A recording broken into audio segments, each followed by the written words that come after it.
Have you ever worried that in giving your best to your kids, you might be losing your spouse in the process? The truth is, if your marriage quietly drifts apart, then everyone loses, including your children. But when you learn how to balance parenting and marriage, your kids just don't get more of your time. They get the security of seeing their parents deeply in love.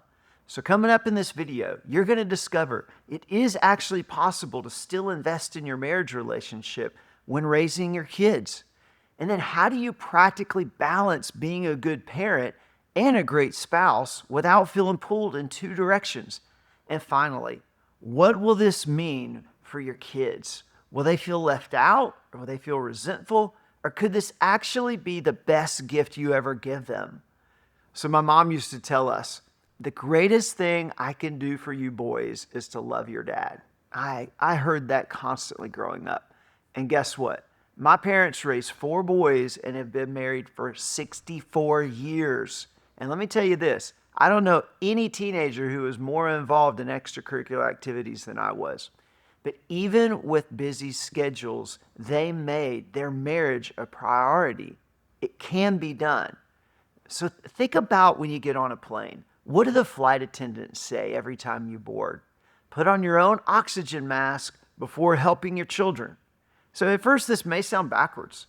Shouldn't we help our kids first? But the truth is, if you pass out, you can't help them at all. And the same is true in marriage. When you and your spouse keep your relationship strong, you're putting that oxygen mask on together. And from that place of strength, your children can breathe easier, grow healthier, and feel more secure. But here's the problem. Most couples don't live this way. What I see again and again are marriages quietly drifting apart, homes revolving around the kids' activities, and parents who feel like Uber drivers instead of partners. And while the kids are busy, the marriages are starving. And that's why we need to talk about how to find balance. First, we need to shift the priority back to the marriage. Almost every couple that comes to one of our marriage rescue intensives, they're amazing parents, but they're struggling spouses. Why? Because society says kids first. And sometimes that's a lot more fun, but that's not how God designed it. He designed marriage to be the foundation of the family. And when that foundation crumbles, the whole house feels it. All right, so let's pretend like your marriage is a pitcher of water, and your children are the little cups. If you keep the pitcher full, the cups can stay full. You can always pour water into it. But if the pitcher runs out of water, guess what? Eventually, all the cups are going to run dry too. Makes sense, right? Second, kids need to hear the word no. Children thrive when there are boundaries. Always saying yes to every activity, every demand, it not only exhausts you, but it teaches your kids entitlement. Saying no protects the marriage relationship. And in the long run, it blesses your children too. So let me share this with you. Most parents spend an average of $2,500 a year and about 5 to 6 nights a week just to put one kid in a travel sport. That's not even counting the other kids' activities in the family.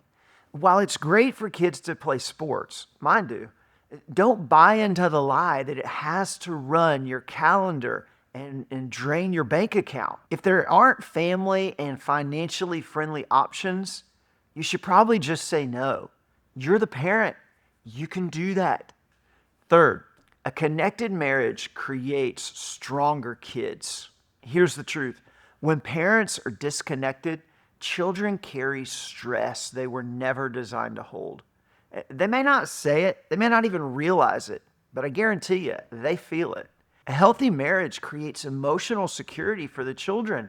The strength of your marriage is the very foundation of their world right now. And if your marriage isn't healthy, your kids will know it. Here's something else. To balance both parenting and marriage, we must have practical rhythms to protect our marriage. See, balance isn't about equal time. It's about intentional time. Small, consistent investments in your marriage keep it strong, even when parenting gets busy. Sometimes when life is hectic, it's as simple as putting down the phone, uh, turning down the TV, turning it off, and even going to bed at the same time. And then, after you're in your room and you've gone to bed, carve out about 30 minutes before you fall asleep to defrag the day, or do some other fun married things, if you know what I mean. Or have a simple date night, even at home. So here's our rule: if it includes food, it's considered a date. And above all, laugh and pray together. Now, maybe you're listening and thinking, well, that's great advice for parenting, but my real struggle is work. How do I balance marriage when my job takes so much from me? Well, that's a fair question, because the truth is, work and marriage pull at each other just as much as kids and marriage do. And so if that's your struggle, I want to invite you to check out another classic marriage adventure video where we'll dive in to how to purposely imbalance your life.